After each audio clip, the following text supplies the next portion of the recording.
Hello বন্ধুরা, কেমন আছো তোমরা? আশা করি ভালো আছো। সহজ পড়াশোনায় তোমাদের স্বাগতম। আজকে তোমাদের মাঝে নতুন আরেকটি বিষয় নিয়ে আলোচনা করতে এসেছি। আজকে আমি যে বিষয় নিয়ে আলোচনা করব সেটি হলো জোড় ও বিজোড় সংখ্যা। এটি তোমাদের বইয়ের 10 পৃষ্ঠায় রয়েছে। তো জোড় ও বিজোড় সংখ্যা কাকে বলে এটি নিয়ে আজকে সহজে আলোচনা করব। এই ভিডিওটা তোমরা যদি ভালো করে দেখো তাহলে আশা করি আর জীবনে কোনোদিন জোড় বিজোড় সংখ্যা তোমরা ভুলবে না। তো কথা না বাড়িয়ে শুরু করি। তো প্রথমে বইতে দেখতে পাচ্ছ উপরে লেখা রয়েছে জোড় ও বিজোড় সংখ্যা। জোড় ও বিজোড় সংখ্যা। জোড় সংখ্যা শেখার আগে আমাদের একটি জিনিস শিখতে হবে, সেটা হলো জোড়া। জোড়া কাকে বলে? মনে করো বন্ধুরা, তুমি রাস্তা দিয়ে হেঁটে যাচ্ছ, তুমি একা হেঁটে যাচ্ছ, তুমি কি জোড়া হলে? না। জোড়া বলতে কি বোঝায়? জোড়া বলতে বোঝায় দুইজন দুইজন ব্যক্তি থাকবে। এখন তুমি তোমার সাথে যদি আরেকজন বন্ধু, মানে তোমরা দুইজন যদি হেঁটে যাও তাহলে অবশ্যই সেটি এক জোড়া হবে। মানে এক জোড়ায় কয়জন থাকে বন্ধুরা বলো তো? এক জোড়ায় দুজন থাকে। তো এইখানে বইতে দেখো লেখা রয়েছে বা দেখানো আছে যে এই যে জোড়া তৈরি করা আছে, এখানে এক জোড়া। আমি বলেছি যে এক জোড়ায় সর্বনিম্ন দুইজন ব্যক্তি থাকা লাগে, না হলে সেটাকে জোড়া বলা যায় না। তো এক জোড়ায় দেখো একজন, এই দুইজন দেখতে পাচ্ছ যে এই একজন, এই একজন, এই দুইজন, এই মনে করো এখানে একজন রয়েছে, এইখানে একজন রয়েছে, এই দুইজন নিয়ে এক জোড়া। এইখানে লেখা রয়েছে দুই। তাহলে একটি জোড়া তৈরি করতে গেলে দুইজন লাগে। এখানে আবার দেখো, এখানে তৈরি করতে বলেছে দুই জোড়া। মানে কি, এক এক জোড়ায় কয়জন করে? একজন করে। প্রথমে এই এক জোড়া, এই এক জোড়া, এটি গেল এক জোড়া। তারপরে আবারও এই এক জোড়া, এই এক জোড়া, এই দুইটি নিয়ে এক জোড়া।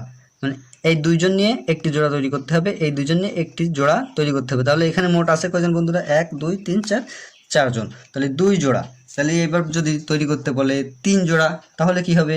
তাহলে দুইজন করে একটি জোড়া, এই একজন, এই একজন, এই দুইজন মিলে একটি জোড়া, এই একজন, এই একজন, এই দুইজন মিলে একটি জোড়া, এই একজন, এই একজন, এই দুইজন মিলেও একটি জোড়া।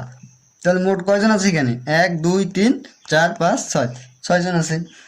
তাহলে জোড়া তোমরা বুঝতেই পারছো যে জোড়া বললেই জোড়ায় দুজন থাকতে হবে। তাহলে দুইজন নিয়ে একটি জোড়া, সহজেই বুঝতে পারলাম। এবার যদি আমি বলি জোড় সংখ্যা, দেখো তো বন্ধুরা জোড় আর জোড়া কেমন মিলে যাচ্ছে না? কেমন একটু মিল আছে কিন্তু, যে জোড় সংখ্যা আর জোড়া সংখ্যা।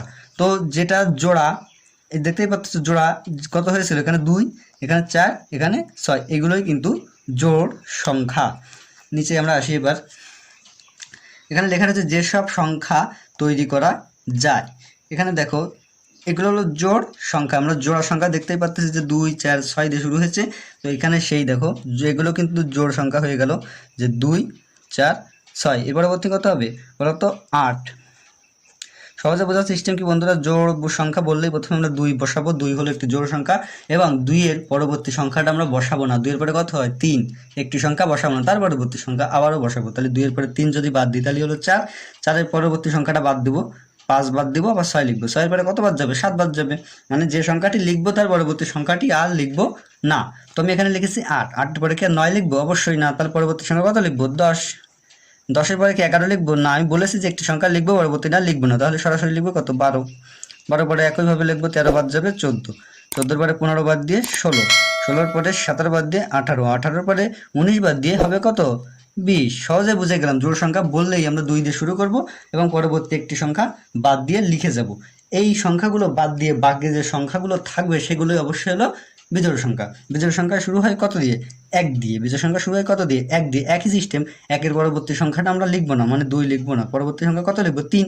3 এর পরে পরবর্তী সংখ্যা 4 বাদ দিয়ে লিখবো 5। তাহলে 5 এর পরে কত বাদ যাবে? 6 বাদ যাবে। তাহলে লিখবো কত? 7। 7 এর পরে 8 বাদ যাবে, লিখবো কত? 9। 9 এর পরে 10 বাদ যাবে, লিখবো হলো 11। 11 পরে 12 বাদ দিয়ে লিখবো কত? 13। এইভাবে আমরা লিখে যাব। তারপরে হবে কত? 15, তারপরে 17, তারপরে যে হবে হলো 19। সহজে বুঝতে পারলাম বন্ধুরা, জোড় সংখ্যা বললেই 2 দিয়ে শুরু হবে এবং পরবর্তী একটি সংখ্যা বাদ দিয়ে তার পরবর্তী সংখ্যা লিখতে হবে। এবং বিজোড় সংখ্যায় আমরা শুরু করব 1 দিয়ে, সেই উপরের একই সিস্টেম, 1 লিখে পরবর্তী সংখ্যা লিখবো না, তার পরবর্তীতে আবার লিখবো। এই হলো জোড় বিজোড় সংখ্যা। আশা করি তোমরা খুব সহজেই বুঝতে পেরেছো কীভাবে জোড় সংখ্যা ও বিজোড় সংখ্যা লিখতে হবে। আশা করি এগুলো আর তোমাদের কোনোদিনই ভুলবে না এই ভিডিওটা যদি তোমরা দেখে থাকো। তো আজকের ভিডিও আমি এখানেই শেষ করছি। যদি কোনো সমস্যা হয় অবশ্যই কমেন্ট বক্সে জানাবে। ভালো থাকো তোমরা।